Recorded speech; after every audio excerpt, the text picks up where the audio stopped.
Hello दोस्तों, नमस्कार। हमारे यूट्यूब चैनल में बहुत बहुत आपका सभी का स्वागत है। आज मैं बहुत सुंदर 12 मासा कजरी लेके आई हूँ। आप सब सुनिए, पूरा सुनिए आनंद। बहुत सुंदर कजरी है। लागे अषाढ़ हरे मोर गोइया, रिमझिम बरसई लागे दैया, हमके छोड़ चले मोर सैया, रहिया ताकि तोहरी। हमके छोड़ चले मोर सैया, हमके छोड़ चले मोर राजा, रहिया ताकि तोहरी। लागे अषाढ़ हरे मोर गोइया, रिमझिम बरसई लागे दैया, हमके छोड़ गए मोर सैया, रहिया ताकि तोहरी।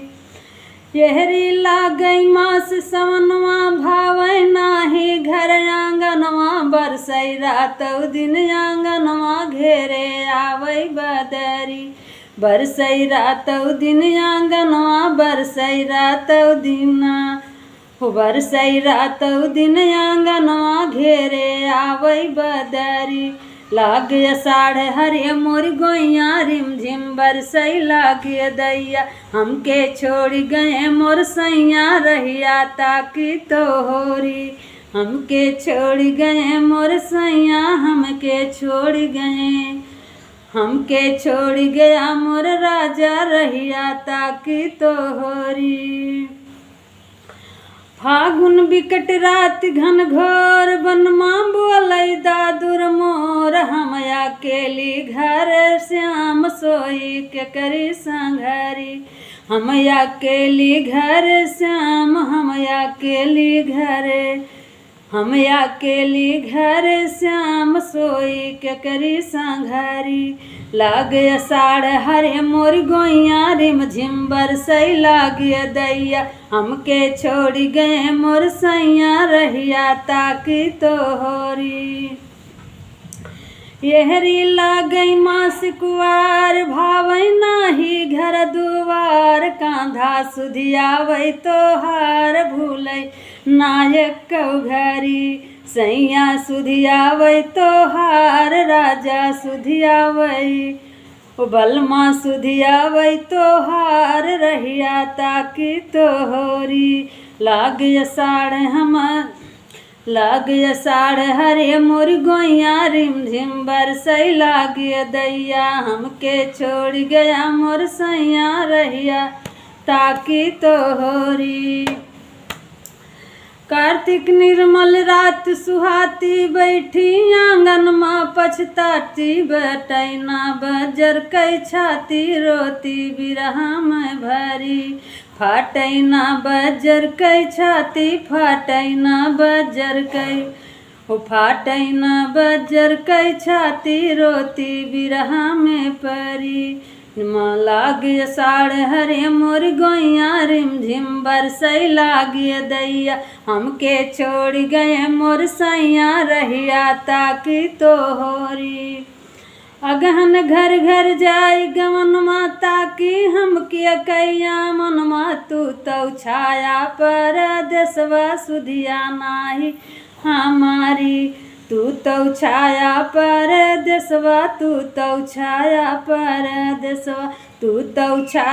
पर देसवा, रहिया के कई हम लखी। लागे अषाढ़ हरे मोर गोइया, रिमझिम बरसई लागे दैया, हमके छोड़ गया मोर सैया, रहिया ताकि तोहरी। पूस मास माँ जाड़ सतावै, सारी रात नींद ना आवै, बिना सैया के ओढ़ावै, हमई प्रेम कई चदरी। बिना सैया के ओढ़ावै, बिना सैया के ओढ़ावै, हमई प्रेम कई चदरी।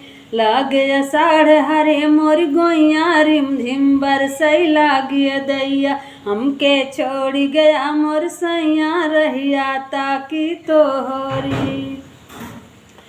माघ बसंत चले पुरवैया, गोइया टूटई हमारी दहिया, देने वाला ना दवैया, घैया बाटई गहिरी। देने वाला ना दवैया, देने वाला ना दवा गवैया रहिया बाटै गहिरी। लागे अषाढ़ हरे मोर गोइया रिमझिम बरसै लागे दैया। तू तो छोड़ गया मोर सैया रहिया ताकि तोहरी। फागुन रंग गुलाल अबीर खेलै रोली सब सखी। आशा के कई हम लखी हो जाने राख्या दूसरी। आशा के कई हम लखी आशा के कई हम आशा के कई हम रखी जाने राख्या दूसरी। लगे अषाढ़ हरे मोर गोइया रिमझिम बरसै लागे दैया। तू तो छोड़ गया मोर सैया रहिया ताकि तोहरी। चैत चंपा चमेली फूल फूलैया लबेली। फैंकब तूर तर के चोली बिरथा तोहरे बिनिहारी। फैंकब तूर तार के चोली फैंकब तूर तार के फैंकब तूर तार के चोली बिरथा तोहरे बिनहारी। लागे अषाढ़ हरे मोर गोइया रिमझिम बरसै लागे दैया। हमके छोड़ गया मोर सैया रहिया ताकि तोहरी। आवा बैसाख महीनमा रहै साजन कैया मनवा हमरे सैया परदेसवा हमहू उनके बिन मारी। हमरे सैया परदेसवा हमरे राजा परदेसवा मरे बालम परदेसवा हमहू उनके बिन मारी। लागे अषाढ़ हरे मोर गोइया रिमझिम बरसै लागे दैया। हमके छोड़ गया मोर सैया रहिया ताकि तोहरी। अब तो लाग महीना जेठ हो गई गोरिया से अब भेंट। सारी गलती दिया मेट हो गई हमारी सगरी। सारी गलती हो गई मेट सारी गलती हो गई। सारी गलती दिया मेट भेंट हो गई हमारी। लागे अषाढ़ हरे मोर गोइया रिमझिम बरसै लागे दैया। हमके छोड़ी चला मोर सैया रहिया ताकि तोहरी। गोरिया मनमा धैला धीर पहुँचे माधव राम यही। लैके प्रेम कई जंजीर डारै हृदय भीतरी। हमहू प्रेम कई जंजीर हमहू प्रेम कई जंजीर लैके हृदय भीतरी। लागे अषाढ़ हरे मोर गोइया रिमझिम बरसै लागे दैया। हमके छोड़ गया मोर सैया रहिया ताकि तोहरी।